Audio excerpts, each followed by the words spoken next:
Hi, we're glad you're here, and we're about to begin. 5, 4, 3, 2, 1. KenCast After Dark. Stimulating conversations all night long. And here's your host, Ken Cole. Hello, everyone. Welcome to a KenCast After Dark. It's so great to see each and every one of you. I hope you've had a great day, and now it's time to just relax, chill, and unwind with some amazing, stimulating conversation. And tonight, we're going to stimulate your minds with the wonderful, sultry voice of our special guest tonight. You've probably heard him on KenCast before, and especially on his own podcast, the Last Row Podcast. Ladies and gentlemen, please welcome the one and only Drew Rohaly. Drew, how are you?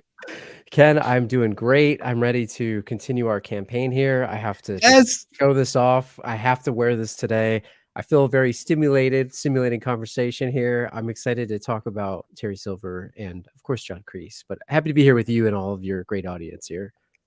That's so great. And I love the fact that you are wearing your Save Silver sweatshirt. That is amazing. That's incredible. I've got my Save Silver mug right here. We're thinking about Terry Silver, and Drew, we're friends, and we're happy to just welcome all the friends who are watching us tonight. Absolutely. And I think tonight is a night of celebrating friendship, especially the friendship between John Kreese and Terry Silver, right? And I think there are lessons there. There are things that we could look at in their relationship and relate to in our own lives. And I know we have our own hopes and dreams for their friendship as we do for ours. Absolutely. I can't wait to talk about this. Terry's always on my mind, as I'm sure he is on yours too. So yes, always. We're always thinking about that guy. Guys, I am just so excited to see so many people joining us today. Peter, great to see you, Peter. Thanks for joining us tonight. Daniel, great to see you, Daniel. Joseph, Morgan, thanks for joining us. Ben Metello, here we go for stimulating conversations. Yes. Terry Johnson says, I can see Kreese and Terry being friends or not being friends. It's all up to the creators and what they choose. It could go either way. I like that. Indeed. And I can't wait to get into this. This is going to be so much fun. Gabe, hey, Ken and Drew, let's get ramped up for season 6. Oh yeah, it's gonna be great. Robana, thank you for being a channel member, Robana. Great to see you. John Spangler, great show as always. Cobra Kai never dies. Indeed. Marianella, hey Ken, hey Drew. Hi. And of course, we're so honored, of course, to have Big T with us today. Thanks for your continued efforts on my friends. There you go, Drew. From the Big T himself, just gratitude for wearing that hoodie. I'm honored. I I was just thinking recently, I was actually showing somebody, and that picture just reminds me of your amazing costume from the epic live stream that you had the best, like one of the best Terry Silver repertoire outfits like ever. And I was just going through that. And that picture reminds me of that. What a great outfit. Oh, well, thank you. Maybe if we do another epic live stream, we'll have to pull that out again. That was that was a lot of fun. Save Silver. Oh, thank you very much. Marianella wants to save Silver. AEH save Silver. Yes, Robana save Silver. Yes. Cobra Kai World. I don't see Kreese and Silver ever being friends again. Yeah. Oh, that's a sad thought, isn't it? It's a possibility, though. We'll have to get into that and talk about it later. Sebastian says Kreese owes Silver an apology for giving him a hard time, except not really. LOL. Well, that's great, guys. Keep the comments coming. I want to introduce Drew. A lot of you know Drew, but Drew, I want everyone to know about your podcast, the Last Row Podcast. Can you tell us a bit about it? Yeah. So if you guys haven't heard of our show, it's called the Last Row Podcast. We do a lot of movies, so we'll do every once in a while we'll do a different topic in there, but it's primarily a movie show. We tend to trend more towards the 80s, 90s, and early 2000s movies. It's kind of where I grew up watching things. I used to work at a movie theater. My co-host Badway, who you probably have seen on Ken's channel before, he used to work at a video rental store. Won't name the chain, but we've had a lot of fun watching movies growing up, and we figured we would start a show. Way back in 2014, we were having these conversations anyway. So we try to talk a lot about the world of the movie and sort of the weird characters. So we did an episode actually on Terry Silver way back in the day for Karate Kid 3. It was called The Ballad of Terry Silver, way before Classic. Cobra Kai existed. So we speculated on what happened after the movie, kind of random topics like that. And obviously, I don't know if any of that came true, but it's a lot of fun, and we would love it if you took a chance and checked us out. And I want to also give a quick plug. I was actually on Peter Vonasak's podcast recently, Podstalgic, so go check that out as well. Peter does an awesome movie podcast, and we just talked about the new Mighty Morphin Power Rangers special. So check that out if you guys are interested in that as well. We had a lot of fun doing that. Thanks for having me on, Peter. Yeah, Peter's great. Cobra Kai Companion Podcast and Podstalgic. And recently, if you're into Rocky and Creed, I was very honored to be on to talk about Creed 3. Yeah. So great discussions on Podstalgic. That's 100% for sure. Drew, I want to pull up this. So this is your most recent episode of the Last Row podcast. Yes, we did if you guys have seen I will say this is an underrated gem of a movie personally. It's Along Came Polly with starring Ben Stiller way back from 2004. One of the best, like, that guy performances, as we would say on the Last Row podcast, from Philip Seymour Hoffman as Sandy Lyle, the former child star. We had a heck of a lot of fun talking about this movie, and the picture there just kind of describes our podcast in a nutshell. We try to pick the most ridiculous moment from the movie or something funny and try to put it there. But we had a lot of conversation around pickup basketball etiquette, just any things about would you rather be cheated on your honeymoon or after the marriage. Lots of weird, fun conversations. Check it out and let us know what you think. And I know a lot of folks from your channel have since subscribed to us. Thank you so much for everybody that's taken a minute and given us a shout, given us a listen, given us a subscribe. Thank you guys so much. We've gotten a lot of really great feedback and listeners. So thanks so much for checking us out. Yes. And if you're listening to the Last Row podcast and you enjoy it, definitely consider giving them a 5-star review. It's super helpful to podcasts. So definitely check out the Last Row podcast. And also, I'll mention KenCast is a podcast now. So if you enjoy this type of conversation, follow KenCast wherever you listen to podcasts. I want to say a quick hello to Kate Maloney, channel member. Thank you, Kate. Thanks for joining us. And Big T himself says, fun fact, Kenneth has posed as my decoy a la Padme Amidala. Thank you, Big T. Yes, it's my honor to do so. And may the 4th be with you. Yes. Cobra Kai Wisdom. Hey. Mike, great to see you, Mike. Yes. Well, okay. Drew, we have a huge show. We have a lot to talk about. We've got a lot of news, and we have this epic discussion with, about John Kreese and Terry Silver. So without further ado, let's get into some news. KenCast news. Right.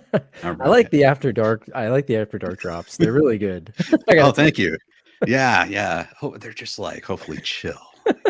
We're going for chill after dark stuff. So of course, the most important news of the day is that it's May 4th. As you've probably known all day, it is May 4th. May the 4th be with you, guys.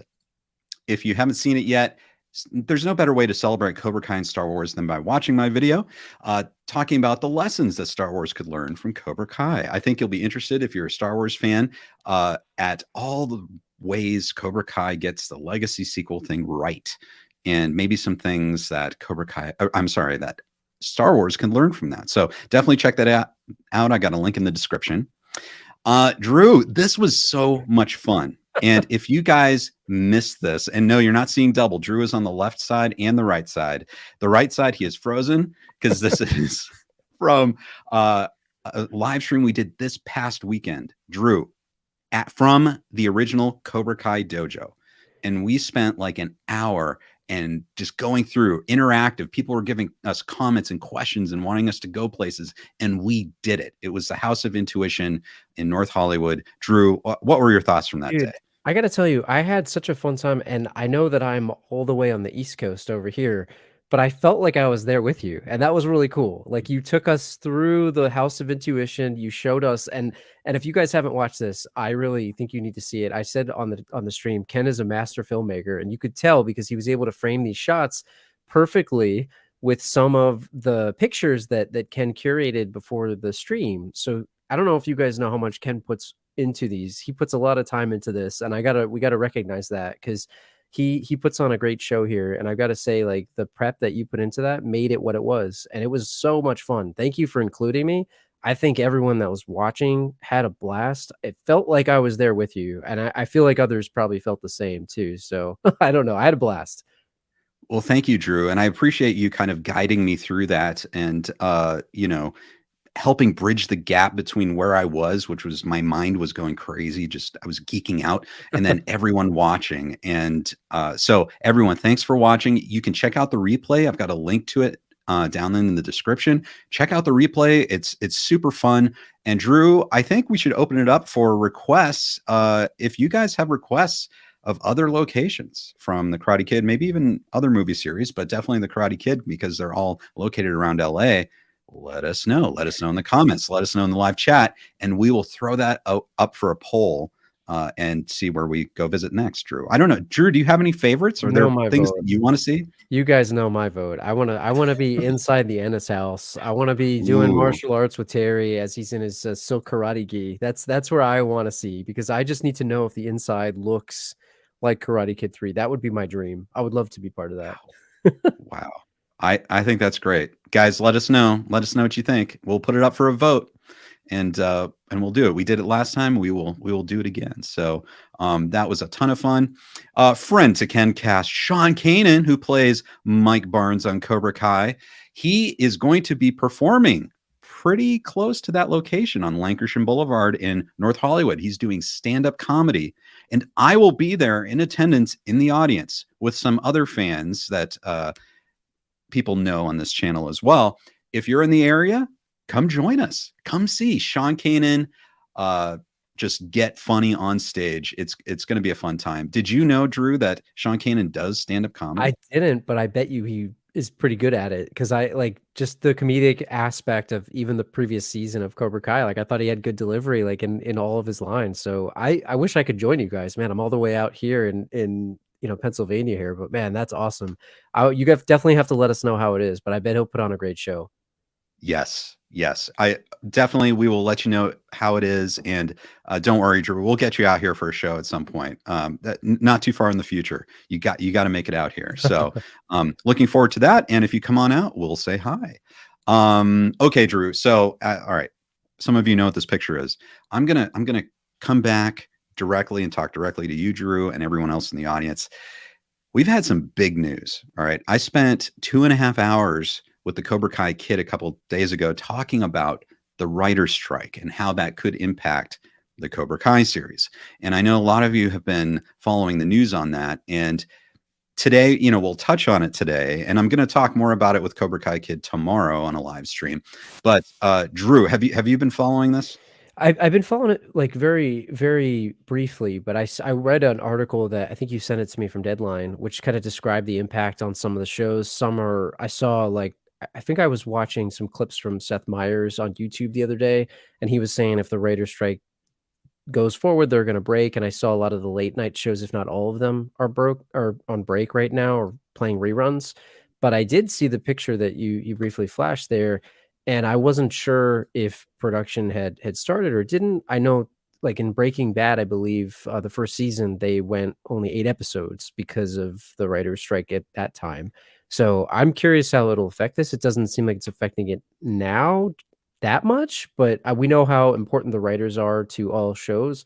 I hope they get a fair deal in place, because they're an integral part of the entertainment industry and deserve a fair deal there. Yeah, 100%. And it's very interesting following this. If you're a fan of like the movie TV industry, even on social media, you can follow writers and kind of talk, and they're talking about what's going on, the negotiations happening and everything. But the too long didn't read of it is that right now, because the strike is on, writers can't work at all. So they can't turn in new work. They can't write things. They can't rewrite things.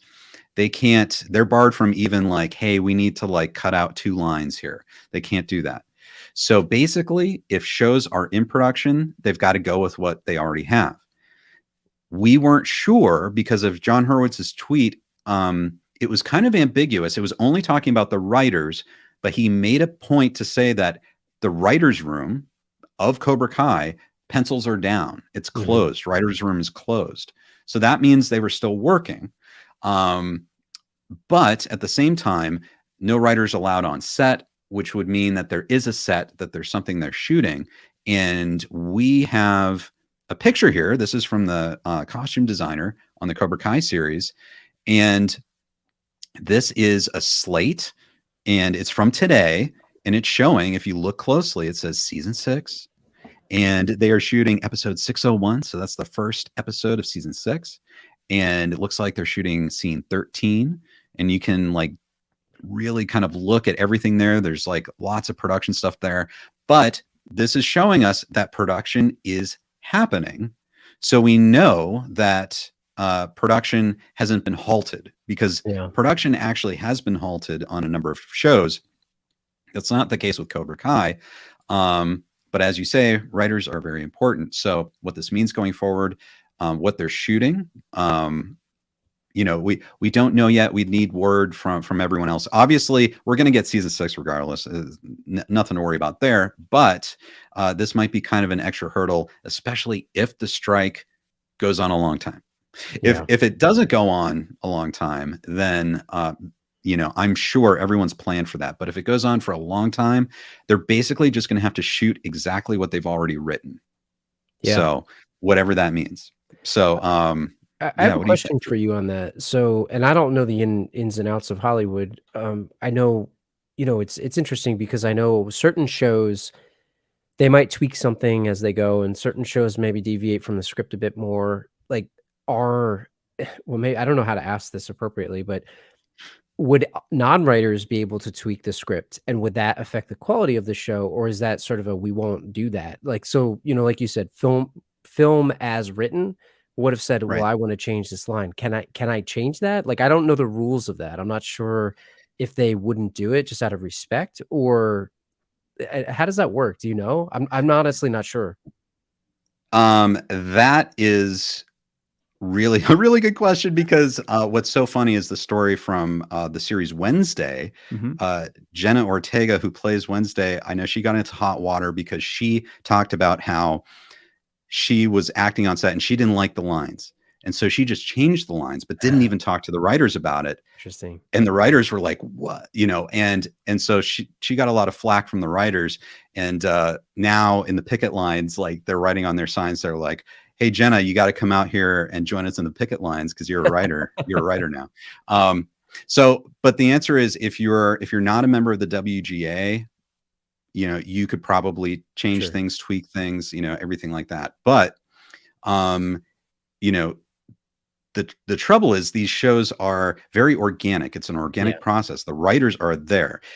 It's definitely not a normal situation to go into production on a season of a show where you have no writers and they can't help you.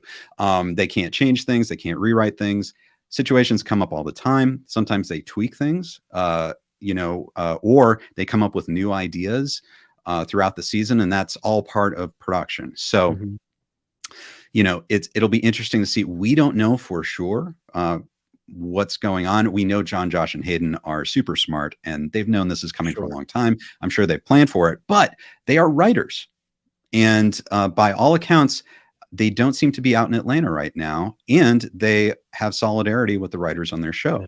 So they will not, the showrunners are not able to work as writers, and they're not doing that. No one who's a member of the WGA can work as a writer. So it's interesting. It is really interesting, because I also wonder, and I don't know how Netflix works as opposed to, you know, the more traditional mediums or companies in Hollywood.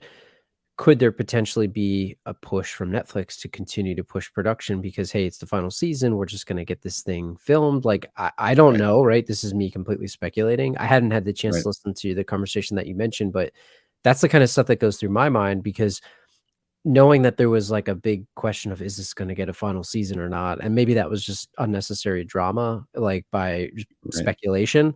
I don't know. But I do wonder, is Netflix going to pressure them to continue just as this sort of mega conglomerate corporation or whatever? And hey, we've got to film this because we have a tight schedule here or whatever. I'm really curious. I think that's that's another factor that went in my mind versus like a TV show, like the late night shows. They're going to show replays. I mean, that's written every day basically. So that's a little bit different. And I think Right. someone mentioned in the chat here, the further you get along, maybe it doesn't impact you now, but the further you get into production, it might Right. really affect you, especially as you said, if there's organic changes that come about, or it's like, hey, this isn't working. We need to go a different direction.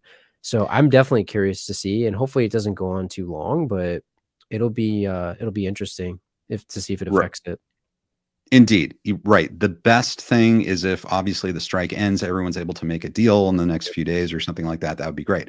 However, the last strike was 100 days. Yeah. So it's interesting to see what will happen. And right, we don't know. Like I'm sure they have versions of every episode, but it's possible that maybe the later episodes they're not quite to the same level as the early episodes, but they might have to shoot those and then maybe they'd have to come back and do reshoots, that type of thing. And I Yeah. bring this up, guys. We're going to get season 6, no problem. But there are a number of shows right now that have shut down. They are shutting down, and at least Cobra Kai is not one of those. It's going forward. So we'll see what happens. We'll see what happens. Okay, what else? Is that it for? I think that's it for the news. Oh, Drew. So what do you think? I mean, what are your thoughts on friendship? Well, I can say I value your friendship. You're a great friend, so thank you for being a great friend. Likewise, Drew. You Likewise. mentioned we've got a lot of great friends in the chat here. Just thank you to everybody out there. Friendship is, having good friends.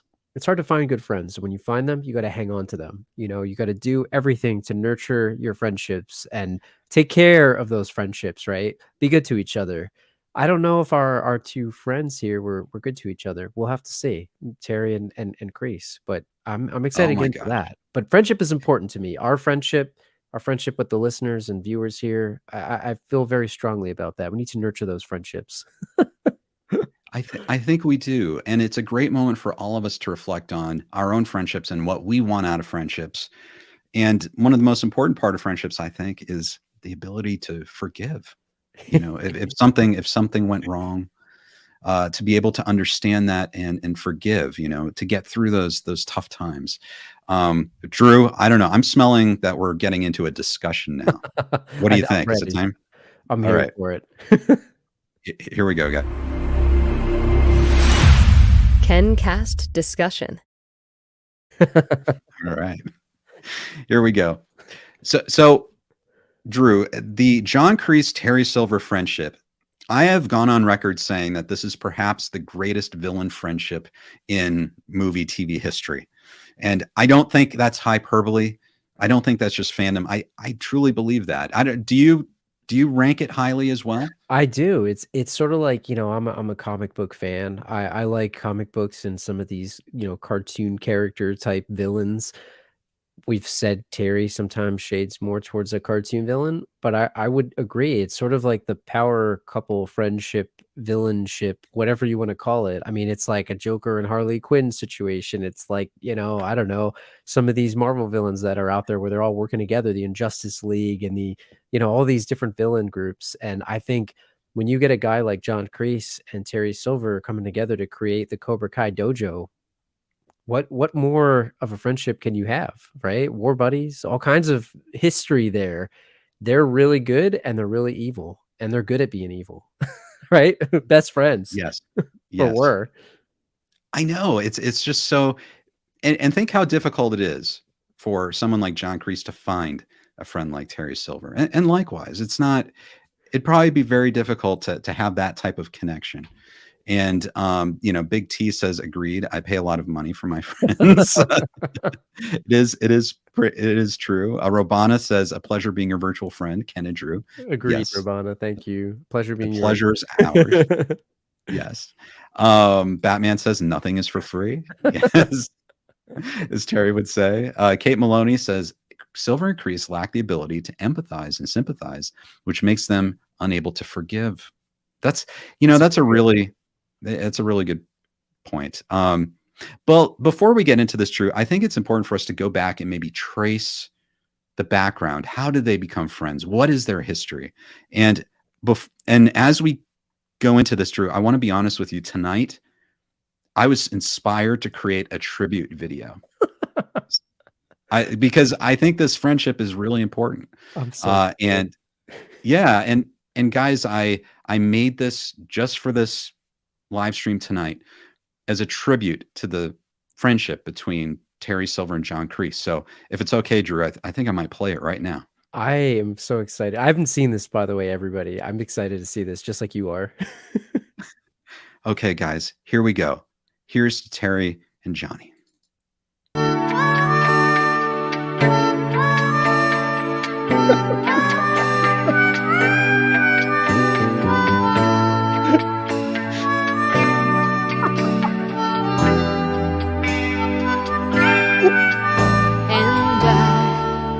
Never thought I'd feel this way. And as far as I'm concerned, I'm glad I got the chance to say that I do believe I love you. And if I should ever go away, well then close your eyes and try to feel the way we do today. And then if you can remember, keep smiling, keep shining, knowing you can always count on me. For sure, that's what friends are for. For good times and bad times, I'll be on your side forevermore.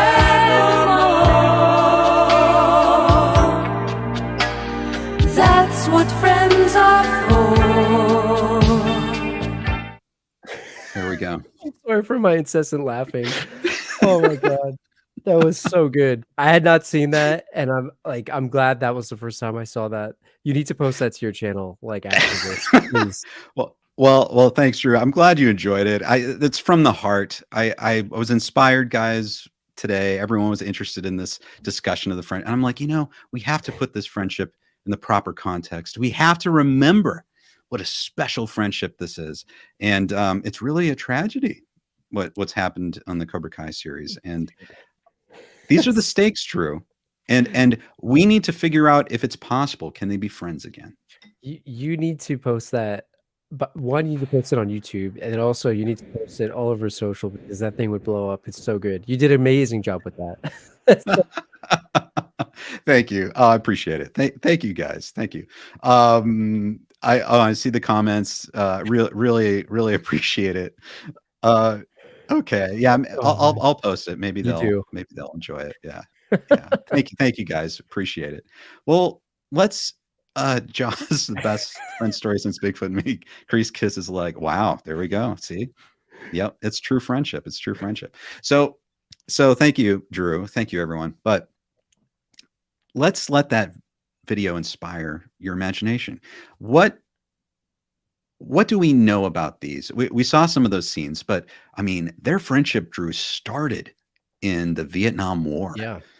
And can you talk about that and what the war might have done to create a very strong bond? So you talk about traumatic experiences. Obviously, Vietnam was a very traumatic experience for a lot of people, including these guys, right? I know they're fictional characters, but you could pretend that they're real. And being at war with somebody, it is literal life or death. You will either live or die together, and you got each other's back. And I mean, you guys saw it in the POW camp. Kreese basically saved his life. I mean, it is what it is. So having that type of experience with somebody, man, I mean, you could also argue this is how they started. I've seen a couple folks write in the chat. Maybe this was the beginning of a toxic friendship because of those circumstances. It wasn't an organic friendship of, hey, I met you through YouTube or I met you through like a school or something. It's like, cool, we have a lot in common here. It's like, hey, we almost died. So that's a way that they started their friendship. So you could argue not the healthiest way to start a friendship, but if it lasts and if it feels real, and it certainly went on for many years, they became some pretty good friends, man. And that is like the ultimate bonding. I mean, they say couples who go through traumatic experiences get closer.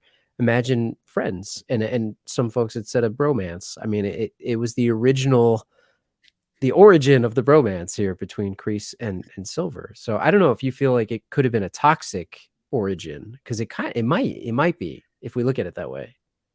I have a feeling it was a toxic origin that led to a dynatoxic friendship. Yes, it was.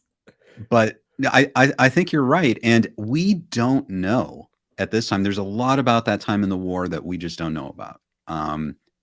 Frankly, that could probably make a great TV series. We need that. I think we need that. And my question is it possible that they went through some really tough times, maybe even stressors in their friendship during the war? Are there dark things that we don't know about? Are there like betrayals that may have happened back then that they were able to get through? Yeah. If they're toxic, if the friendship was toxic back in the war, this whole stunt, and we'll get to it later at the end of Cobra Kai season 4, where he frames Kreese and stuff like that, is that in their brain, in their reality, maybe something that can be overcome? It's not all bets off. Maybe it's possible to come back together from something like that, just because, yeah, it seems like their friendship started in extremes. Yeah. And I think you raise a really good point, because look, I don't want to say what happened or didn't happen. Like you said, we don't know, but it's certainly possible. I mean, a lot of ugly things happen during war, right? We don't know what type of betrayals or type of trials and tribulations they actually went through. And I would agree with you. I think I would love to see a young Terry and young Kreese spinoff series that talks about those times, and all the way up to the Dynatox business stuff. I mean, we've seen the younger actors who do a phenomenal job of portraying the characters. Certainly the talent is there, and the story is ripe for being written out. But I agree with you. Like your point about maybe there was some really, really bad things that happened, and maybe it's like, hey, sending your buddy to prison, whatever, that's a Tuesday, that just happened, whatever, he can get over it. We don't know. And I think that's a really, really fair point. It's extremes, and we don't know how extreme it got or will get at this point. Right. Well, let me bring up, thank you so much for the super chat, Matt. This is by far your greatest video, Ken. Thank you. Laughed my ribs hurt. Well, thank you. I mean so much, Matt, and thank you so much for the super chat. I really, really appreciate it. And Jay Smiles says, if it wasn't for Kreese, Terry would be dead. And I'm sure there were many times he saved him as well. Yeah. Well, so, we've talked about the war, but then let's talk about what happened after that, because we know that they eventually came back from the war. There was this kind of disagreement over Kreese wanted Terry to come teach at the dojo, but Terry needed to take over his father's business. That we learned that in a flashback on the Cobra Kai series. So maybe there's some tension there. And then there's kind of the Dynatox era, and then we get to the events of Karate Kid 3. What are your thoughts about that era and those things? Even if we don't know too much, how do you think their friendship fared during those years? I think the piece you brought up around the difference of opinion and the way that they live their life. So if you look at this, Kreese and Terry come from two different backgrounds. Obviously Terry's got a wealthy family. It's the family business. He didn't really want to do it, but he kind of said he had to. But I think when you put two people in a war zone, and they could be completely different, but you have one thing in common: you're trying not to die, and you're trying to survive. So yeah, they definitely became friends there. But when you leave, and you see this from people who say when they get out of prison, it's like they don't know how to adjust sometimes to society, because they haven't been part of like a quote normal society, right? You're in prison or something like that. It's very different. Just like these two guys, they go back to their regular life. So now you've got Kreese out here. He has this idea to start the dojo. They both trained under Kim Sung-young, like different opinions of how they should do things. And if I was Kreese, knowing what he is and who he was, man, I would be upset too if Terry didn't want to come with me too, especially after they went through all of that stuff together. So I think that that in itself, just taking people back into quote normal society, not a war zone, says a lot about how they react, and or how they react says a lot about who they are. And could that friendship actually survive? And was it a real friendship, or was it maybe they were just trying to save each other from dying as war friends? So I don't know. Mhm. I'm curious what you think about that. Yeah, is the normal life part, re-entering normal life is interesting, and you bringing that up makes me wonder a few things. And we saw another flashback where they went back to train with Kim Sun Young, and if I remember right, I think Terry paid for that, for them to fly back and train there. And that was when Terry wanted to join the Sekai Taikai. He thought that's what needs to happen, but John Kreese wanted to keep it just at his school, local school. He didn't want to do that world tournament thing. Do you think this is a case where possibly Terry had affection for John Kreese as a friend, but maybe was slightly disappointed that John Kreese maybe didn't have the background or skill or vision to do bigger things that, Terry was used to from his family, running a very successful business, that type of thing. But do you think that was kind of re-entering normal life? John Kreese did all these great things in the war, but do you think Terry was disappointed he couldn't translate that to normal life? I do. I think it's a really good point because, because Kreese was Terry's superior, right? So you sort of put somebody on a pedestal in some ways, whether it's fair or not, right? You look up to somebody.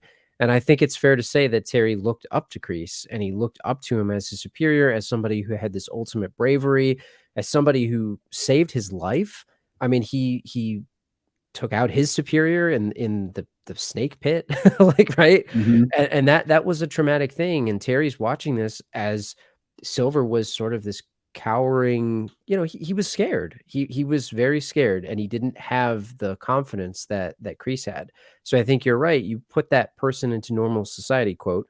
Terry's got the family business, and obviously they've been very successful, or at least we think they were at that point. We don't know how much Terry drove it forward. But having said that, you're right. I think Terry might be sitting here thinking like, man, why don't you want this thing to be bigger? Like you were so successful in the army. You were so successful with this. Why don't you want that? And I think the thing about Kreese is he's kind of a simple man. Like he just wants to do karate and like start this dojo. Like I think he wanted to help the students. That's what he was talking about. And Terry's got the business sense. And you got two people that are sort of on opposite ends of the spectrum. Terry's about the fanfare and the flair, and Kreese is just trying to run a dojo. I think it's very, very opposite ends of the spectrum when you put them back into normal society. So I guess maybe what I'm hearing you say, but I'm not sure, is that it's the war that was their main bond. It's their experiences in the war. Or are there other things that they do have in common? Or is it only the war? I don't know that we know enough about it, and I wish we saw more. And I think that's why I find the potential for a prequel series so intriguing, because I think we're led to believe that these guys are this dynamic duo. I mean, think about how you first see them. Karate Kid 3. Forget Cobra Kai for a moment. Like Cobra Kai doesn't exist in this moment right now. You see these guys. Who is this Terry Silver guy? Man, like Kreese is down and out. And Terry Silver is this rich CEO of a toxic waste disposal company. Man, this guy's larger than life. Like, how did they know each other? And I think that's what I'm going to fanboy again on Karate Kid 3, but that's why I think Karate Kid 3 is so interesting to me, because you don't know a lot about them. And I think it's so cool that you kind of speculate on, man, how did they become friends? Why are they such good friends? And Terry said, he's like, I owe you my life. You saved my ass in Vietnam. Like, that was so intriguing. So you start to put the dots together and think, what did these guys do together? How did they become such good friends that this guy would come out here and just bail him out, buy all these dojos? I mean, this guy's got near limitless money and funding. So I don't know if there was other things that they did. We don't know how far apart they were in terms of friendship. Like, did he just fund the dojos and that was it? Like, what happened after that moment when he wanted to go the Sekai Tekai and Kreese just wasn't into it? I wonder if they had any other falling outs I don't know how to say that, in between there, because maybe they've also had some lows of their friendship after that. We don't know how far that went. And I would be really curious to see if there was some other like downs in their friendship where they had big problems and big fights. Right. Because, I mean, you use the term toxic relationships, and we've seen that. Maybe a lot of us have experienced that, where you do have really high highs and very low lows, but somehow you manage to kind of come back together, you know, even if that puts two people apart for a while, they're able to come back together again. And yeah, it is interesting. And I like how we kind of left it right there at Karate Kid 3, because I agree. You watch that movie and it's like, what is going on? What happened to these two martial artists, these two veterans? They're on the same wavelength, but they're very, very different. And yeah, it's very cool. And guys, I just want to say thank you for some super chats. Robana, thanks so much. Robana says Kreese is out for blood now. Watch out, Mr. Silver. Yeah, that's true. It is true. We think that's true. He wants revenge, or at least he wants Cobra Kai back. But yeah, we'll talk about that in just a second. And then Kimberly Leonard, Terry and Kreese, too much damage done. Maybe there's too much damage right now. So let's talk now about what we know from Karate Kid 3 going forward. The Cobra Kai series basically says that after the events of Karate Kid 3, they really didn't have much contact until we saw the beginning of season 4 of Cobra Kai, where Kreese just tries to call up Terry. He shows up and wants to get Terry back. And I don't know, Drew, take us through this chapter of their relationship. And this was one that I was personally really excited to see how they got there, because leading up to season 4, I mean, we had no idea what happened. I mean, I mentioned in the beginning of the show, I had speculated what the heck happened, you know, between the movie and here for many years. And then we finally got it. Obviously, Terry was in a different place in his life, right? He found inner peace. He had Cheyenne. He was eating tofu Terry, right? I mean, nothing against tofu. I like it, but he was eating tofu in his Malibu mansion. He went through therapy, right? He got to a better place. And Kreese was in the one that was sort of trying to bring Terry back in. And this is, again, maybe to touch base on the toxic relationship. It was almost like Kreese was using Terry in this moment. And Terry, whether you could argue whether he was actually reformed or not, I think we've gone both ways and then back and forth multiple times. I still think he was actually reformed, but you could argue maybe he wasn't. But even in this scenario, Kreese drags him back in, and he drags him into this toxic relationship, and he kind of uses him. And it seems as if we're going to take Terry at his genuine word, he's trying to maybe do things a little differently this time, trying to be smart, trying not to get involved in all the side antics and things of what Kreese was doing, right? Messing with the kids, having them terrorize people outside of the dojo. And very classic Karate Kid, right? I mean, we can't say that that's not true to the series, but from Terry's perspective, you'd think, hey, man, this guy manipulated, you know, Mike Barnes and Daniel LaRusso to the point where he got in his head. But very different Terry this time, very different. And it seemed like he didn't like what Kreese was doing.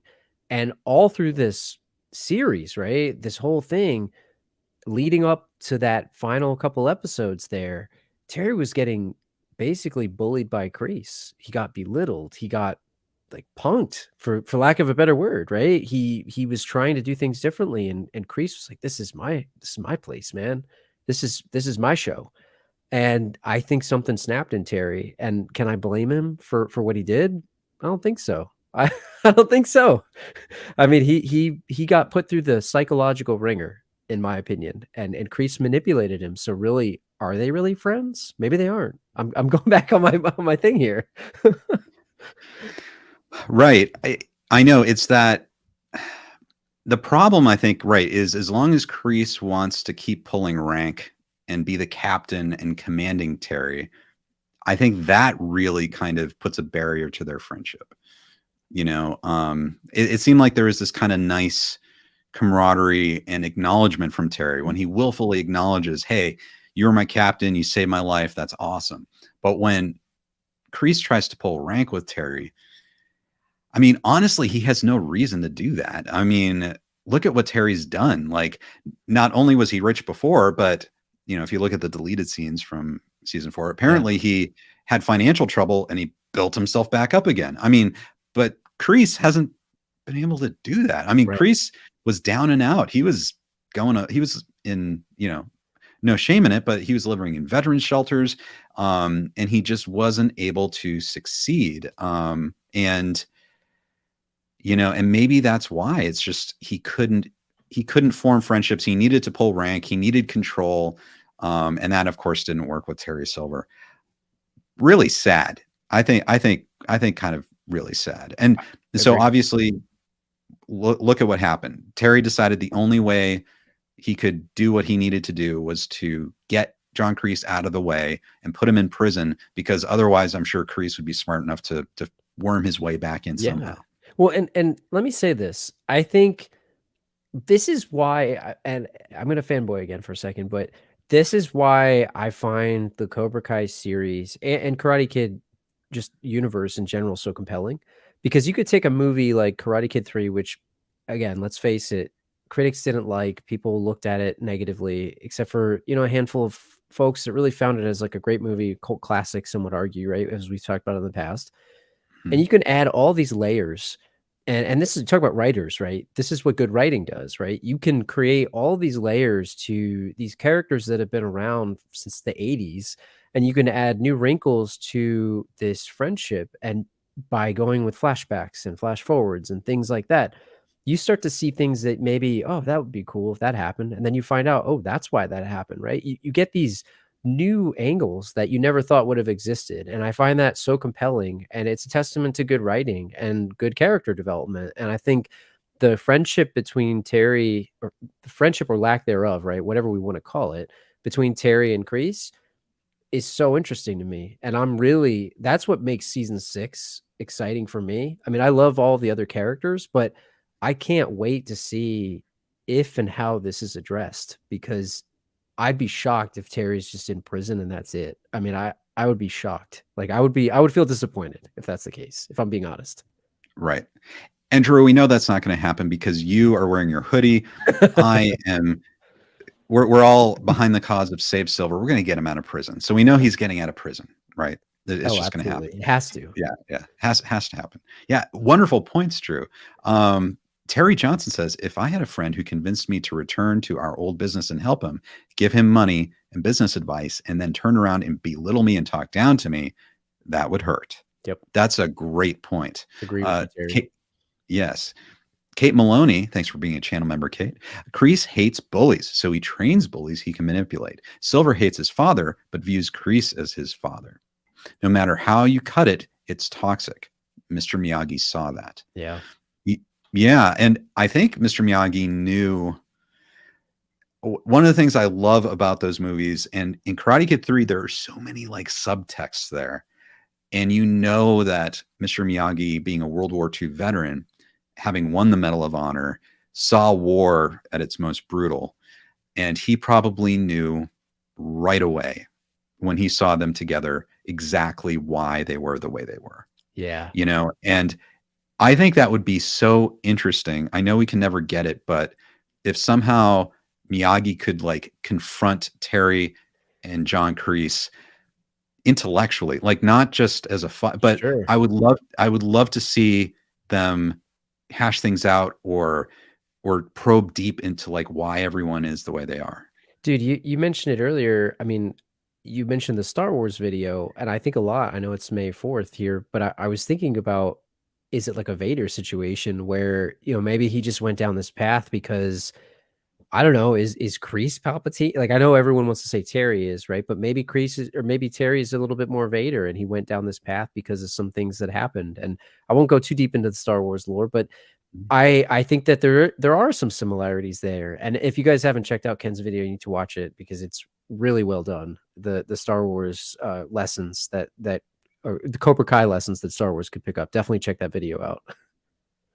Right. And it is interesting with the Karate Kid movies too, how there's sort of like this light side with Miyagi and the dark side with Cobra Kai. It's like it mirrors Star Wars really nicely, I think. Peter Vonasak, who's a veteran, thank you for serving, Peter. Speaking from experience, even the closest of friends that serve together don't remain friends. That's fair. And then he says, you don't forget the person who saves you, but I think there's enough clues in season 4 that lead me to believe that's all Kreese is to Silver. That's interesting. Point. Yeah. My question would be, though, if we look at those flashbacks, it almost seems like Silver was hoping for more from Kreese. Like he was hoping for something else beyond that, someone that could join him in his vision, basically. Yeah. Well, and I think that's comes back to the point that we were talking about around different values. And do they really know each other? Like in the context of the war, yeah, they knew each other in the survival side of things. Like, hey, we're trying not to die here. You think you have something in common, but you go back to that normal society, right, outside of a war zone, and it's like maybe they don't have so much in common here. Maybe the other guy has this relationship with his dad that's a bit toxic, and he's got to do this family business that he doesn't want to do. And maybe the other guy can't understand that because he's like, well, why wouldn't you just come and start this dojo with me and work with the students? And then when this guy has really strong business sense and he sees something, he wants it to grow. Maybe the other friend doesn't have that vision and they just want to keep it simple and I just want to teach some students here. And it's almost maybe Kreese looks at Terry as like he's trying to take this thing away from us and turn it into something that I never intended it to. And maybe there's a bit of jealousy there too, and a bit of envy.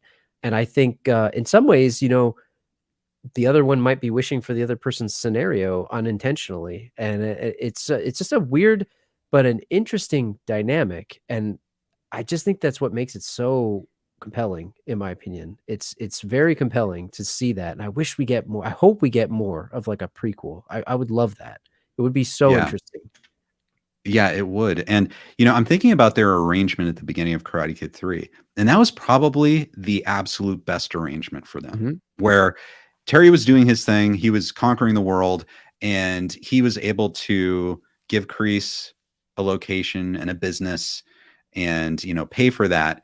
But it's not really a lot to him. It doesn't really matter. But Kreese is able to do what he's able to. That's probably, I'm thinking, like the best case scenario for their friendship. And then of course, maybe when Kreese has an opportunity for fun, like terrorizing Miyagi and Daniel, like Terry loved that. That was wonderful. We got to see Terry really in his element, which I mean, that's our favorite. I still, oh yeah, that I have to say that you guys know I love Terry Silver. You know that too, Drew, and you do too. But like that whole thing that Terry does in Karate Kid 3, it is so amazing to see the dedication, the intelligence, the glee, the manipulation that he puts into that. He's just having the time of his life.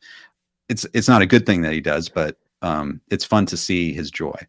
It's when you have a CEO of a multinational corporation taking time off to terrorize a teenager. I mean, what more is there, right? Shows dedication. That's for sure. It's so funny. I think William Christopher Ford in the latest KenCast episode I uploaded, he kind of described the situation as crazy. It's like Elon Musk, like stopping what he's doing to go terrorize a kid and an old man. And it's like, yeah, which isn't that far-fetched these days. So I'm just kidding. You're right. Yes, totally not far-fetched. So we are kind of up to the current. So what is the current state of their friendship? Yeah. So if we look at it, Terry sent Kreese to jail. I mean, he sent him to jail, and I can't blame him. Honestly, I can't. I just have to say that. I know I'm a bit biased here. But I can't blame him, right? He tried to take this thing and he tried to use him. So he sent him to jail where he couldn't get him. But, I was a little surprised that we didn't get anything of Terry visiting Kreese in jail and more of that. Kreese was fighting his inner demons and all of that stuff going on in prison. But the script gets flipped at the end of the most recent season 5. And Terry winds up going to jail, or presumably he's off to at least a booking cell, whatever that might be. And Kreese is out from prison. So Kreese is on the loose. We'll Mhm. have to see. But I don't know how long Terry will be in jail in the writing. I mean, we know that we won't have him in there very long, or at least Of course. ideally. Yes. But I would be really surprised if Kreese doesn't quickly find out about what's going on with Terry. And, like you said, it would be interesting to see if he forgives him or even tries to team up with him. But the script is essentially flipped. One is going to jail or heading to jail, and the other one is breaking out. We'll see for how long. Okay, so right, Kreese is out. We don't know what's going to happen with Kreese. Obviously, maybe people will realize that Kreese didn't do what he was supposed to have done, but he still assaulted prison guards and he escaped from prison. I imagine some of that's still a crime. So he's probably still in trouble somehow. And then Terry Silver's in prison. Very likely he'll get out very quickly. He knows everyone. He's hooked up with the DA. He's very powerful. So at this point, we're looking at potentially the Sakai Taikai. Maybe, there's a lot of stuff that went down. We are looking at potentially Terry Silver and John Kreese being out in the world. Cobra Kai's up for grabs. Maybe Kim Da-eun is going to want to take control herself. With the stakes as they are, do you think that it's possible that Terry Silver and John Kreese could become friends again, or at the very least come to an understanding? I think that they could, because they're both villains. And at the end of the day, you're going to do a bad thing. Someone else is too. It's like, all right, touche. Like, you put me in prison. All right. It's good move. Good move. You got me off the board. And I think me personally, I wouldn't forgive somebody for that. But these guys, I feel like they got to almost, tip your hat to the other guy. It's like, nice move there, buddy. That was smart. When you're supervillains all the time, I mean, again, back to the superhero stuff, but I'm watching the Justice League cartoon with my daughter here, and it's like they're all evil and they're all going against each other, but they're kind of going for the same thing, this villainy and this fame. I think the difference between the two is, when you really think about it, you mentioned the stuff Kreese did.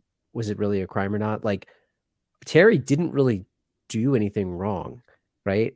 I'm going to die on this hill. Kreese, no, I agree with you. I'm there with you. Right? Kreese literally broke out of prison. That's illegal. He, assaulted guards or whatever. That's illegal. Like, that actually happened. You could argue, as we've done on this channel before, that Terry is innocent. So, who will actually go back to jail? I don't know, man. I don't know. But I do think that it's a situation where, if you're truly a supervillain, and you see this in all kinds of movies, I'm tipping my cap if I'm Kreese. I'm tipping my cap to him, because you know what? Good move there, buddy. You got me off the board, and I got to respect that. That's how I feel about it. I don't know if you agree or disagree. Yeah. It's interesting, because I think you just put that in the best way possible. I've had this sense of John Kreese that he views everything like a battle. Like, he views everything in terms of tactics and strategy, and there's almost like the sense of honor in having a fight or something. And I almost get the sense that Kreese would kind of respect Terry, because in a way, it's like Kreese realizes that Terry thinks Kreese is enough of a threat that he wants him off the table. Yes. And it's almost flattering in a way that he has to go into prison to basically, only a prison can hold his awesomeness as a villain or something like that. Yeah. And so, yeah, I'm getting that sense that there's still that respect, and maybe under the right circumstances, if the battle lines were drawn in a different way and it made sense, I'm wondering if Kreese and Silver would team up again. I think what they're setting up, or at least it seems to me, especially when you look at some of the flashbacks where they had Sensei Kim Da-eun as a child, there was like a budding friendship or some type of respect there with a young John Kreese that you didn't see with Terry Silver, not because they didn't get along or anything, but it seemed like there was something there that they were sort of setting up. Now, we've talked about this before. When you write shows and things, you leave threads to see what you want to pick up on. It could be nothing, or it could be everything, right? And that could be something that they're setting up, where if they're going to the Sekai Tekai, that's obviously Terry's dream. If that dojo goes without him, I mean, he's going to be crushed. So that's a big blow to him. Now you add in the fact that Kreese is out of prison. I mean, the second he's on the TV, all the law enforcement are going to be coming, you would think. But there seems to be some setup of Sensei Kim Da-eun and Kreese teaming up, and Terry being at odds with that, and maybe being this sort of all-out war between everybody. I'm not sure if you're seeing the same, but that's where my inkling is going, it seems. Yes, I'm actually working on a video right now that talks a little bit about that, but I agree with you. If you think of Sensei Kim and her relationship previously with John Kreese, it looked like they had more of a bond, perhaps, than Kim Da-eun and Terry Silver. Things might start to be a little convenient if the Sekai Taikai is international. It's not in the United States. Ooh. If Kreese needs to escape, that could be facilitated. Gotta get out. Right. So I just think it's going to be so interesting to see what's going to happen. We know Terry Silver. I mean, he cannot end this. I don't think I'm not saying this as a fan. I don't think it would be satisfactory if he just goes to prison and then he's in there for the rest of the show. That's just not Terry. Terry's going to get out and do something. I don't know what he could do. It could be that, I don't know, we're speculating, I guess. Yeah. But what if Sensei Kim has control of the dojo, but decides to rename it, because the way of the fist, she wants to put it much more squarely in her grandfather's legacy and not John Kreese's Cobra Kai.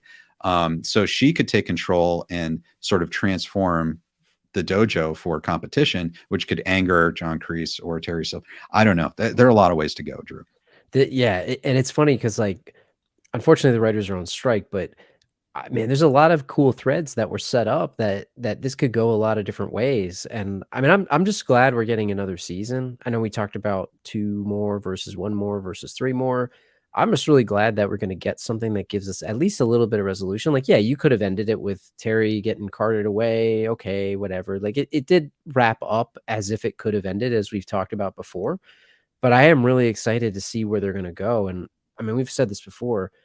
I wish we had hour-long episodes because there's so much here to touch on, and it's going to be hard to close everything out. But I think, the respect thing that we talked about, especially with Kreese, Kreese was no mercy, right? I mean, no mercy. What better illustration of no mercy is there than sending your friend to prison? Sorry, man. Had to do it. Cool. I respect. Yeah, you're right. Yeah, he'll respect it. Yes, I 100% agree. I think you nailed it too when you were talking about it's almost like one-upping each other, these supervillains, who can do something worse, and it's almost like a sign of respect. I don't know. I mean, I'm not in the underground villain area here, but I've watched a lot of movies, and it seems like this is par for the game. Drew, don't be modest. Everyone, if you haven't seen the Last Row podcast, not only is Drew very familiar with villains, he has turned it into an objective rating scale, the villain scale. And he's gone through all of these classic movies and objectively rated villains. He knows what makes a good villain, and he understands how they think. And Drew, I think you're right. There's a code. They all seem to have a code, something that they respect. And I think Kreese's code of no mercy is something that he would respect in Terry, that Terry gave him no mercy. Yeah. I think you're right. I hope so. I mean, it seems like that's how their friendship was built. And thank you, Big T. I appreciate you. That's a sign of, I'm very humbled by that. I agree with you though. And I kind of keep coming back to the different waves in their friendship and who is sort of quote on top and who is the one in power and whatnot. And just that curveball that we were watching when we watched the season 4 and just thinking Terry's going to be back. He's going to be, maniacal Terry.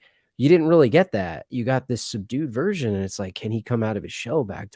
I think Chris Maffei, our good friend, has a song Yes. that he did a remix on his YouTube channel, Awake the Snake. I think about that all the time, that the song from the show. And man, I just think about Terry being this villain in hiding that's sort of coming back out of his shell and being awakened and getting the full power of Terry Silver out here for us. And I think Kreese didn't know what he was up against. It was really like a force that he wasn't ready for when he was getting carted off into prison there. Right. Yes. And Rabana says, nope, the writers are big Terry fans. No way they would leave him out to dry like that. We will for sure see Terry in season 6. I hope so. Yes, we will. Like, we saw, there were pictures back a few months ago on social media of, kind of sneaky pictures. Mary Page Keller, who's obviously Thomas Ian Griffith's wife, took pictures of him walking the dog, and his hair was growing long again, guys. So yeah, he'll definitely be back. There's no way someone that huge could be not in season 6. So he'll definitely be season, right? It's yeah. Oh yeah. Oh yeah. And not only that, I mean, we're talking about our hopes for new characters that we haven't seen before. I know we'll get back to Kreese and Terry. Now that you have watched The Next Karate Kid, Drew, and we did this, I think it's the most thorough, most thoughtful analysis of The Next Karate Kid ever.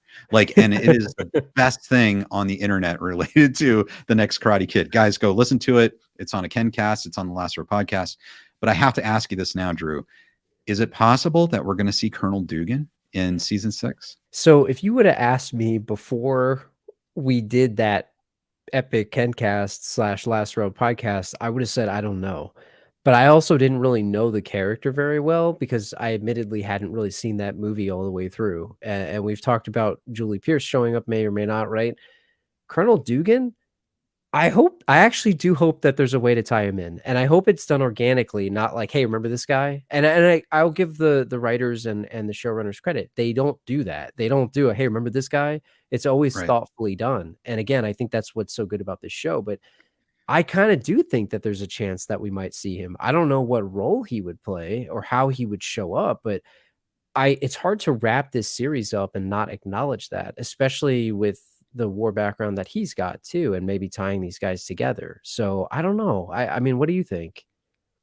Well, okay. So now that you've watched it and analyzed The Next Karate Kid, I had this theory that I had come up with a while ago that we've actually already seen Colonel Dugan in Cobra Kai back in the POW flashbacks, that Colonel Dugan is actually the guy that is fighting against the soldier over the death pit, and he wins, and his comrade goes over, and Terry Silver talks to him and goes, how deep's that pit, man? And it's that character that is so traumatized and shocked. And if you look at the way he fights, it's almost like Dugan, and he kind of looks like a young Dugan. And to be honest, that kind of experience would probably mess you up. We see Colonel Dugan in Next Karate Kid. So to me, if it's something like that, where he already knows John Kreese and Terry Silver from that very pivotal time in Vietnam, that could be kind of powerful, because someone like John Kreese could tap into that very easily and say, like, hey, we were in that together. That might just activate something in Dugan like crazy. And that could be an interesting complication in the relationship between Terry Silver and John Kreese if this other soldier comes back, someone who had the guts that Terry didn't have back then. I definitely agree. And it's funny, like I have to go back and watch your video because I think you did a whole bunch on Dugan, but the one thing I need to go back and check out for sure is his fighting style, because I mean, we admittedly, we made fun of it in the Next Karate Kid, right? He did not really fight very well. He threw some slow punches, and I love Michael Ironside, by the way. He's awesome. He's amazing. But it was not the best fighting in the Next Karate Kid for whatever reason. So I need to go back and look at that. But I do hope he shows up in some capacity. It would be nice to tie it together as a love letter to the series and the franchise. Yes, indeed. I agree. Talking straight with Nate. Great to see you, Nate. Let me remind you that thank Cheyenne for the tofu is the Cobra Kai equivalent to go get your shine box from Goodfellas. Nice. Excellent. Gary's joining us. Hey, Gary. Ken Cole, Drew, what's up? Hey, guys. So many great comments. Colonel Dugan is Darkseid. Yes, Thank you, is. Batman. He is Darkseid. That's awesome. Really, really great. Big T, I may or may not be in talks with my old friend Dugan to enlist the Alpha Elite in the Sekai Taikai. Well, I will say this, Drew. Having a world tournament like that, even if you were going to bring characters back for a cameo, that would be the perfect place to do that, because all these characters, like even Ned from Next Karate Kid, like he could be a sensei of one of the dojos at the Sekai Taikai. You know what I mean? If we get them, I hope he bungee jumps from the ceiling in, because that's the only way that they can show up here. Like, we need a bungee jumping scene. Please, Big Three, give us a bungee jumping scene, and then I'll be satisfied. That would be, wouldn't it be amazing to see them do that if there was like a point? Like if there was like a point, like if they were attacking something or they were breaking into something, Awesome. as opposed to the prom scene. I mean, which was kind of crazy scene. But yeah, I agree. Bungee jumping, I love it. Jaws says Michael Ironside is a legend. I can't wait to watch in the same scene with Martin Cove, Thomasine Griffith, and maybe David Shadraw. Oh my gosh, that would be great. I would love to see Tom. What would he do in that situation? That would be awesome. Drew, can you imagine it? Martin Cove, Thomasine Griffith, and Michael Ironside in the same scene. Yeah, I mean, it's like when we never thought we would ever see Johnny and Terry in the same scene. Like that's not even, I mean, it's very important to see that, but like having all of the villains together, like it would be incredible, and I would love that. And it would be really cool because you'd have all the major antagonists together. I mean, outside of Chosen, but he's good now. So it's like, and Sato, right? But I think it would be really cool to see that. And I would, man, I don't want to like do, the wishing for everything, because it's hard to do everything in a 10 episode, relatively 30 minute, length show. But please, can we get that, please? I know. It's like, yes. And, the writers, I guess they're done, but if they're not done, and they're listening, because they're not working right now and they're probably listening to KenCast, right? We can hope. Hey guys, if you haven't firmed up that finale, if there are opportunities for that to happen, that would be absolutely incredible. Even just a mention of him would be cool, like to tie it together, if he can't make it, if Michael Ironside isn't around to do it, maybe we could just get a mention. That would be nice. That would be incredible. Drew, I have a question for you from the Disco Kid. Do you think Mike Barnes features in the next season? Man, I certainly hope so, because I love the fact that we got Sean Kanan back, and I love the character of Mike Barnes. I mean, as everyone knows, we're big Karate Kid 3 fans, and Mike Barnes is awesome. I love the character. And as much as we got of him, I wish we got more. Like, I know that the big reveal, spoiler alert, right? He shows up at the end in the limousine or whatever, but I wish we got more of him. I thought Sean did such a good job portraying the character. And when we talked to him on the Epic KenCast, he was talking about what would he want in the character. He talked a little bit about being able to have some comedy, being able to balance some of that. Like, I think there's so much more that the character of Mike Barnes could give us. I hope that he's involved. And it would actually be cool if we got almost like a double cross there or some type of twist with that. I think it would be a lot of fun to see him somehow working for Terry all along or something fun like that. It would be really cool. But I hope we get Sean back. He did a great job with the character. Phenomenal actor, great character, great guy. And it would be cool to see him back in a bigger capacity. Yes, I agree, Drew. And I am working on a video right now that will kind of give a theory onto what Mike Barnes has been up to. So watch for that. Go ahead and subscribe, hit the notification bell so you don't miss that. You might be interested in that. Let's see what else. Kreese seeks out Dugan in the VA nursing home. That's great. I agree. Terry Johnson, please give us longer episodes, at least 42-minute episodes, or maybe 20 episodes instead of 10. I bet that'll happen, especially once we get towards the finale. Don't you think, Drew? I think, and with Netflix, right? Like, I don't know. It seems like they can make them as long as they want. It just depends on, I forgot the exact run times, and I'm a bad fan for not knowing this, but I think some of the episodes are longer. I can't remember the run times of the last season, but I think there was a couple longer episodes. And I like that, because that's the benefit of being on a streaming service. You don't have to worry about the specific time for commercials and things like that. And it gives it a little bit more room to breathe, as we've said. So I certainly hope so, especially when you get towards some of the ending episodes. Like, it would be great to get like an hour or an hour and a half. Like, think about Stranger Things. I believe a couple of those episodes were like what, 2 hours or something. It was like a movie. It was Right. really cool. So it'd be kind of cool if we get that, if they do the Stranger Things treatment. I would really like that. Yeah, I would too. I think Cobra Kai would be great to see feature length something at some point, if it's possible. I don't know. Even hour would be great. Yeah. Morgan says if Dugan doesn't come back, but Julie does, maybe she'll mention him or something like that. Yeah, that's a great way to do it. I think that's a great way to do it. So Drew, we've talked, a lot about these things, these theories about Dugan and Mike Barnes and stuff. But if we go back to Terry Silver and John Kreese, looking back on it, what do you think the chances, if you could give a percentage on whether they could patch things up or at least come to an understanding, what do you think the percentage would be? Man, in my heart of hearts, I want it to be higher than 50, but I think it's probably 50-50.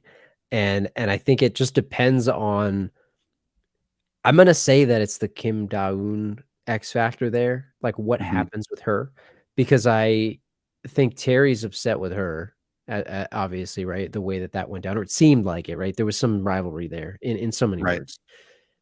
Kreese, they set up that friendship like we talked about between her and Kreese.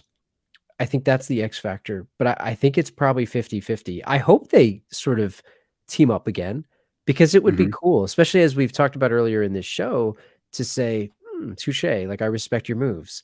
I think that would be cool because they got to team up and take down, Miyagi-Do again. Like, that's the common enemy, and it's the enemy of my enemy is my friend. So I feel like they should be able to put aside their differences and hopefully get back together. But I think it's a crapshoot. I don't know. I hope that they get back as friends. Okay, so I'm on board with you, Drew.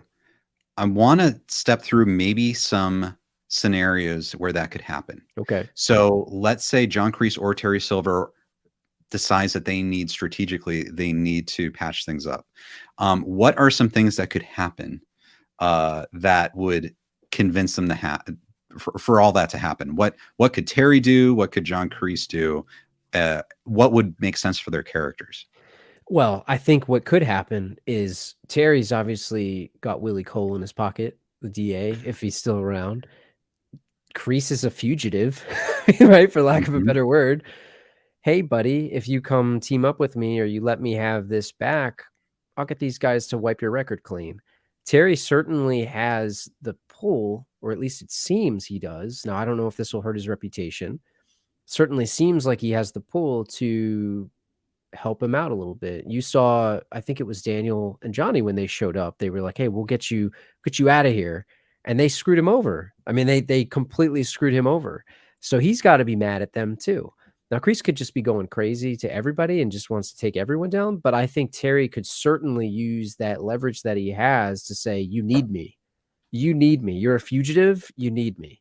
And then they could then team up there. That's the one thing that comes to my mind, that Terry has that type of leverage and the pull as a billionaire or millionaire or trillionaire, whatever he is these days. That's the one that I keep coming back to. That's interesting. Okay, so from that, let me give you a scenario and see if this lines up with it. Kim Da-eun takes over Cobra Kai against the wishes, obviously, of Terry Silver and John Kreese. She's running away with it because she thinks she's the best and in charge. Terry realizes he's made a huge mistake. He gets out of prison. He realizes John Kreese has escaped. He goes to find John Kreese and says, "John, look, I had to do what I had to do.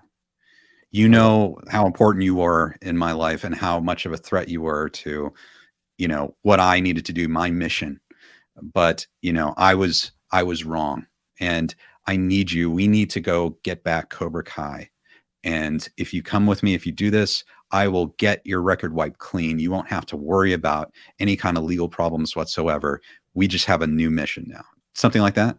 I think that that's perfectly written. You're only missing one thing. Yeah. I want a scene of them and Terry holding up his hand saying, say it. And then it ends with that. Cobra Kai never Yes. dies. We're back.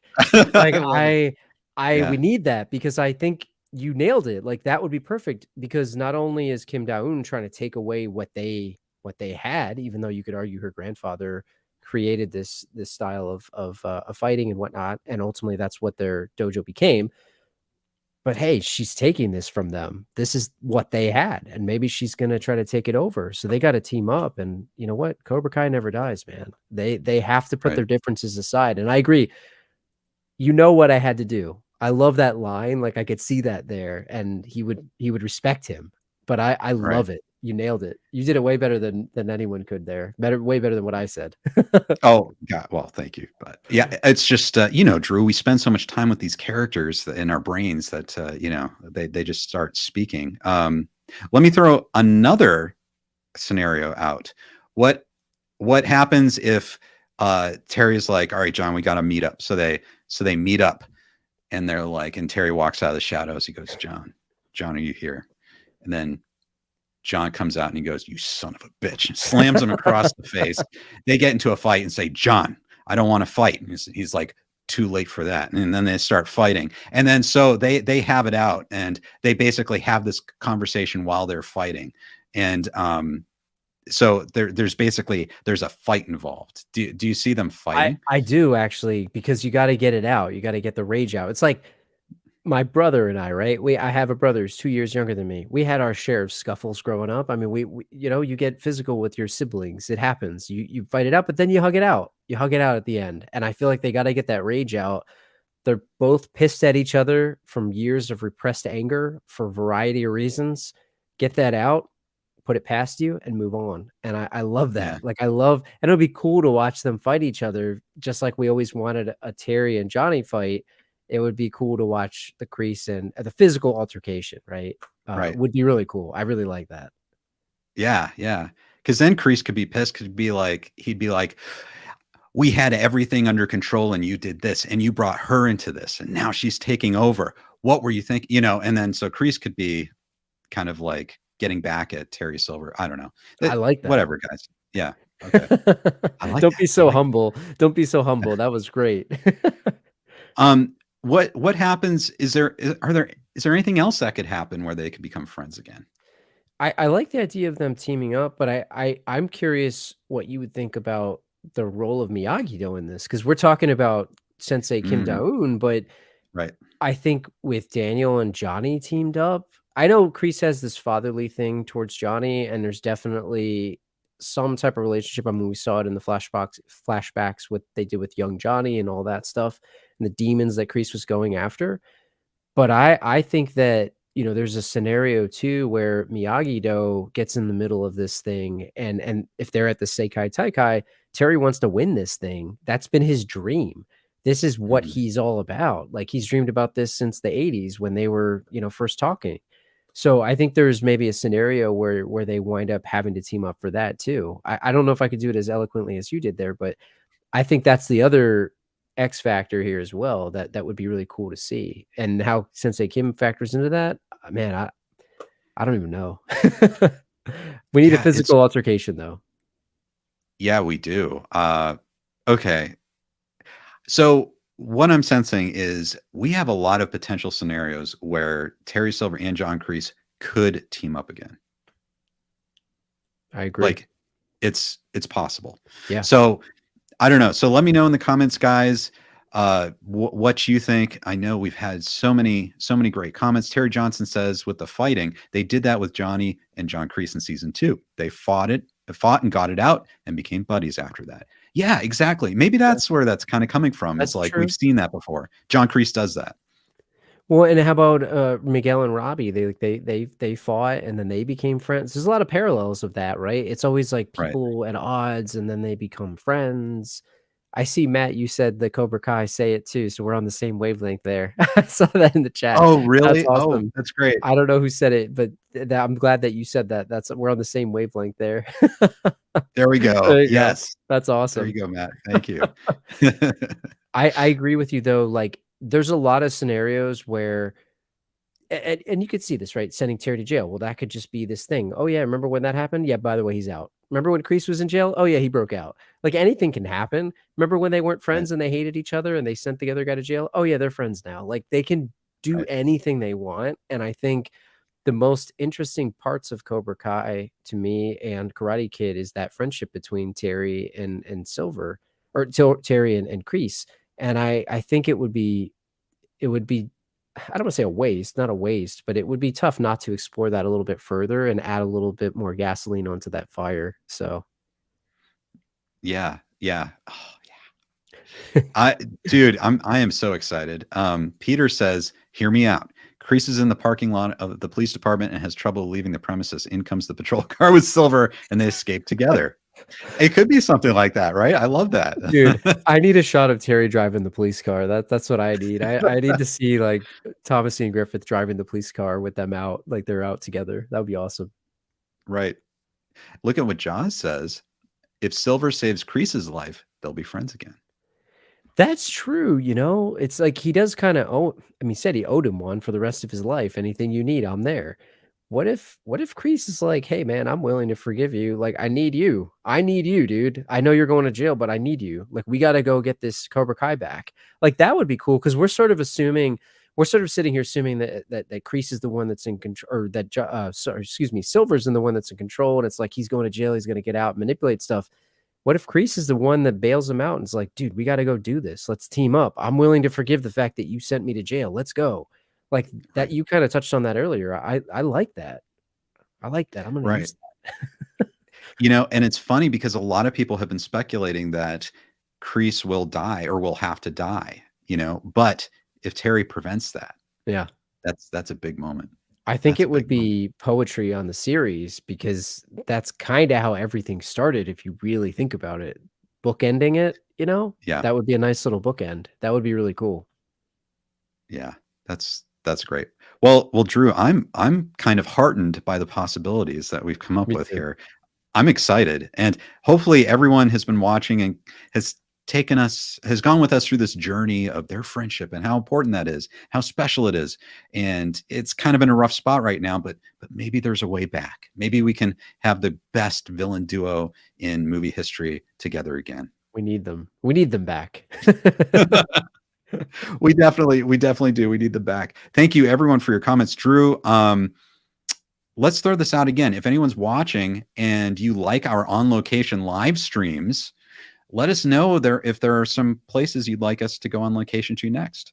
It's kind of fun, Drew. I mean, we do these live things and we've got everyone in the chat and they tell us where to go and what to look at. You guys will be voting if we go to another location of where we go. So let us know your thoughts and we'll put it up for a poll. So Drew, get us started off. What was your strong request? My vote is the Ennis House, but I think it might take time. So we need to petition them to let you in there, because if we just do the outside, I don't know if it'll be as powerful. I mean, I'm down to go to the outside to it too, right? If you're going to show us that would be awesome. But, you know, I think it would be so cool if we could find a way to let you in there and show us around. And what's so cool about it is, and I think you have a very specific, you know, stream now that they could go back to see of how respectful you were at the House of Intuition, because we were, you know, very respectful of the place. I thought you did a nice job, like paying homage to the history there, but also respecting what it is now. And I think it's a good advertisement for the type of publicity they could get at the place. So I think you should send them the stream and show them what a great job you did. Hey, that's a great idea. And yeah, House of Intuition was absolutely fantastic as well. So that was. So, okay, guys, Ennis House, that could be fun. Terry Silver's classic mansion, which in my brain, he still owns in the series, even though we haven't seen it yet.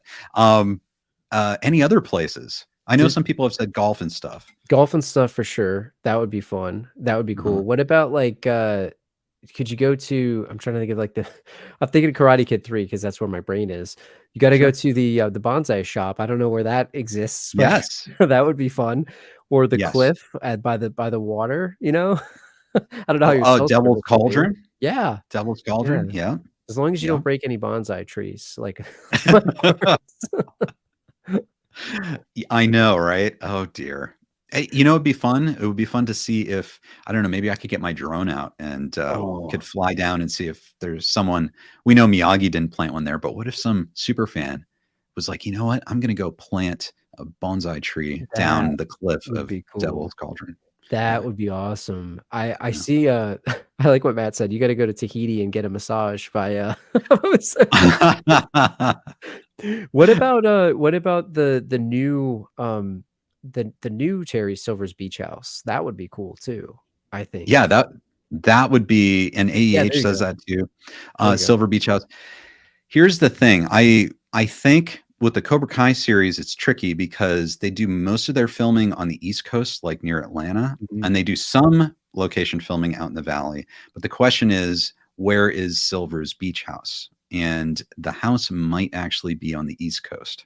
I need to look into that. But awesome. Yeah, if it's on the West Coast, that would be incredible, and we could potentially go see it. So. Matt Moore says, Ken, you'll have to make a wish if you go there. Yeah, exactly. Yep. Terry Johnson, beach house and eat tofu. Yep. Terry and Kreese and golf and stuff. They'll be friends again at golf and stuff. I love it. Ben Matella says, I think the Silver Beach House is in Jacksonville, Florida. Man, okay. I was gonna say, I'm on the East Coast, but I'm not that. I'm in the North, so I'd offer to go, and run that part of the stream, but that's a little bit too far for me. Right. And we've done the Reseda of Daniel's Apartments. That was in the original movies and also the series. I'm trying to think of other locations. What about the country club from I'm thinking about when Johnny gets if Daniel gets the spaghetti spilled on him, but you could even do the one from the series too. I don't know where that is. That would be fun. Right. Is it some kind of Sheraton? I think it's some kind of hotel. Yeah. I believe so. Yeah, that would be fun too. That would be a good one. Yeah. Matt Moore says, Drew, you're in Philly, right? Drive to Brooklyn and take us to that filthy fire hydrant Daniel always talks about. It's funny. It probably I'm like in between Philly and New York, and it's funny because I like Philly's longer distance, but I feel like I could get there faster than going to New York because New York is so busy. It's very busy around there. But yeah, I'll have to do that. That'd be awesome. Yes. Robana, the high school. Josh says the hill and the bike location. Where he goes tumbling off the hill. Yeah. That would be good. Yeah, that'd be interesting. Yeah, there are a lot of cool locations. So I'll put up a poll. Russo Auto too, where maybe that would be one too. Ooh. That could be fun. I think that would be fun too. Yes. Cool. The Darkest Hour says go to the high school in a skeleton costume. Yo, there's an awesome. I'm a big figure collector. I love collecting action figures, as you guys can see back here or whatever. But there's an awesome figure. I believe NECA makes it, and it's Johnny in the skeleton outfit, and it's awesome. It's so good. So I got all my stuff here on my desk. So I got like my Batman and all that other stuff. But I have too many toys. But it's fun. It's a fun hobby. Oh, that's amazing, Drew. Yeah, I'd probably, if I ever visited, I'd probably spend like an hour just looking at everything in that room there. That looks absolutely incredible. Well, Drew, thank you for staying with me this long. Everyone watching, thanks for sticking with us this long. Do you have any final thoughts about Kreese and Terry Silver? I feel like I like your ideas and where you took that, especially with the scuffle between the two of them. I think that's such a good idea, and the way that they could fight it out like brothers, right? They're brothers. And the idea that some folks had in here about paying off the life debt. It's sort of like a John Wick scenario. They got a marker, right. And right. I love that. But I think the thing I'm most excited about is the possibilities. And I think there's so many possibilities that it could go. And I'm really, really excited about that. So for me, I just can't wait to see it, man. I know we're ways away, but I can't wait to see it. And I'm excited for the possibility of more Tom C. and Griffith playing probably one of my all-time favorite characters, if not my all-time favorite character, one of my favorite actors too. Just an opportunity for him to showcase his acting chops and what a great clinic he put on the past couple seasons here. So that's my wish. And we got to save him, save Silver. Yes. Gotta save Silver. Yeah, and I hope they do get back together, because I think both characters are more interesting when there's that relationship going. And my hope is that somehow season 6 has some kind of backdoor pilot for a dedicated Terry Silver series. Yeah. Be awesome. It would be kind of great. Matt Moore says, "Thanks, guys. Great discussion. Ken, please post that video you made." Yeah. Okay, I will. I'm very flattered because I whipped that out pretty quickly, and if you enjoyed it, I will post it separately. You're a master. I got to tell you, you're a master craftsman with that stuff because, dude, that would take me forever. But man, I agree with Matt. Like, that was so good, and that's the other thing I take away from today. That is such a good bromance between the two. We need to see them back together. Yes, we do. Well, Drew, before we head out, Last Row Podcast, Along Came Polly is now your latest episode. Can you give us a hint on what might be coming in the future? We haven't decided yet. I'll be honest with you. We've talked about doing some baseball movies, possibly Major League 2 at some point. This baseball season is upon us. There's some other stuff that we're tossing around. We try not to do too much of the same genre back to back, but I'm always itching to do another action movie, probably Jean-Claude Van Damme or maybe another Steven Seagal movie. But yeah, we have new episodes every other Thursday. In fact, we'll have a new episode this upcoming Thursday on, I don't know the exact date. I can't think at this point. But yeah, we'll have another episode coming up on Thursday, and definitely tune in. Check us out. As Ken mentioned, we're anywhere you get your podcasts, Spotify, Apple Podcasts. If you're looking for us, just go to thelastrowpodcast.com and you can find us anywhere. Just search for us in Apple Podcasts or Spotify. And thanks to everyone that took a minute and subscribed and checked us out. We much appreciate it. Thank you so much.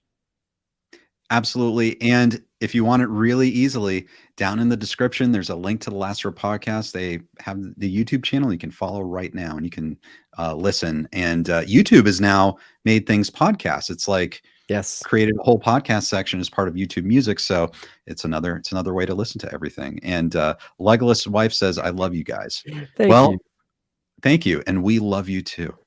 And this whole thing started about love and friendship. And, Drew, I'm very happy that this relationship between John Kreese and Terry Silver is an occasion for us to celebrate our friendship and our virtual friendship with everyone watching.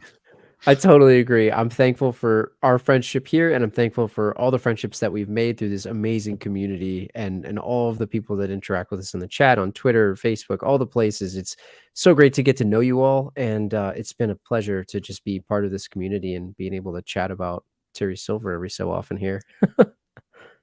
Indeed. And Drew, thank you so much. Drew from the Last Row Podcast, thanks for joining us tonight. Everyone, if you have not subscribed yet, if you've enjoyed the live stream tonight, go ahead and click subscribe and like and hit the notification bell. It really helps this channel grow, and you won't miss anything when we do one of our exciting new episodes. Check out Drew of the Last Row Podcast, and I look forward to seeing you guys next time. There should be actually a live stream on this channel tomorrow. I'll be doing with Drew the Cobra Kai Kid. We'll be talking about the writer's strike, if that impacts the Cobra Kai series and how it might. We'll be doing that tomorrow, so subscribe and hit the notification bell for that. And then we'll be doing a discussion about the Super Mario Brothers movie with Strife the Warrior and Peter Vonasek. So, awesome. And then we will have to get Drew back to do more discussions. Drew, I love speaking with you.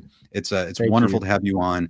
And any chance to go on location again with you, I'm going to jump out. Thank you. I appreciate it. And thanks for having me on. Thank you to everybody for the great interaction here. And, thanks again. I love doing these. It's a lot of fun. Well, everyone, have a wonderful rest of the night. We hope that your minds have been stimulated. We hope you've been entertained. And we look forward to joining you next time on KenCast After Dark. Have a good night, everyone. Thank you for joining us tonight. And we look forward to seeing you next time on KenCast.